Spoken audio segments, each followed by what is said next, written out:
New day, new vlog. Tara samahan nyo na naman ako sa panibagong katakawan. Dahil nga Christmas party ng mga bata ngayon, isinasama ko ng tiyuhin ko para makipag Christmas party din doon at magdala ng mga gamit. Dahil namiss ko maging bata, tara go, samahan na natin. Dahil nga pinagkaluban tayo ng magandang panahon, ay sasama na talaga tayo. Tiyak na sure na to.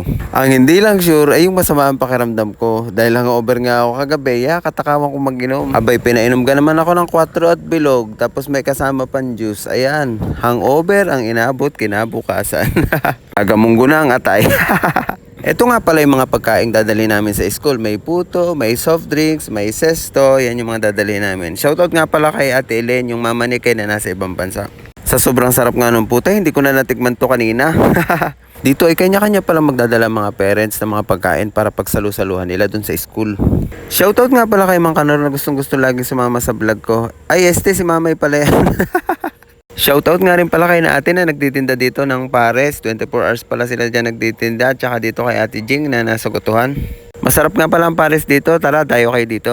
Dahil mga punuan ng mga tricycle, late na nga pala kami papunta sa school. Dapat maaga na andun na kami. Dali-dali na nga kami umakyat ng second floor kasi dito yung room ni Ken. O, shoutout. Ikaw nga palang special child. Dahil late na. Heto nga't pampina lang ng mga bata ang ginamit nila sa kanilang Christmas party. Heto nga't dali-dali na rin inihanda ng aking tiyo yung mga dala namin para maayos na dito sa lamesa. Kitang-kita mo talaga sa mga bata kung gaano sila ka-excited dahil Christmas party na nila.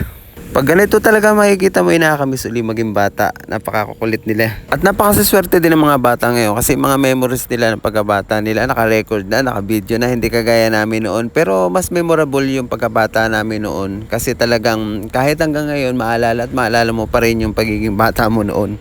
Noon talaga hindi pa uso ang Jollibee. Palo sa pet uso. Alam ng mga batang 80s at 90s yan, yung mga pinagdaanan natin, di ba? Pag binigyan tayo ng 2 o 5 piso, masaya na tayo. Shoutout nga pala doon kay ating nakagreen, nanonood daw siya ng vlog ko, hindi ko na siya na-videohan. Lumabas nga pala muna kami dito para bumili ng Gatorade kasi sama na talaga ng pakilasa ko. Sa sobrang sikip nga naman ang daan dito, ay magbabanggaan pa itong 2 jeep. Ay, wag nyo naman kami damay at pupunta pa kami ng Christmas party. Hindi pa kami nakakain ng Jollibee.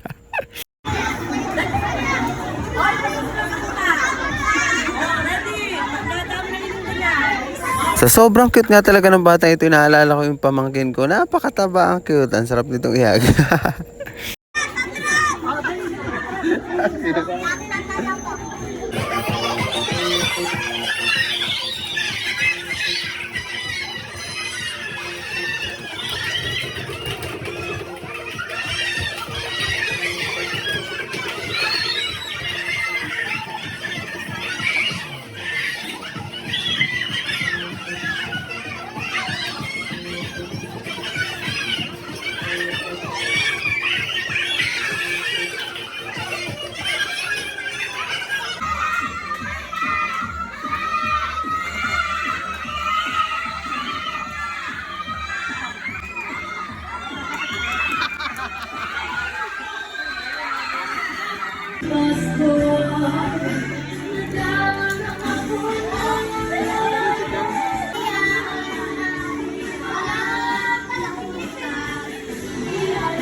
Excited ka na? Excited ka na?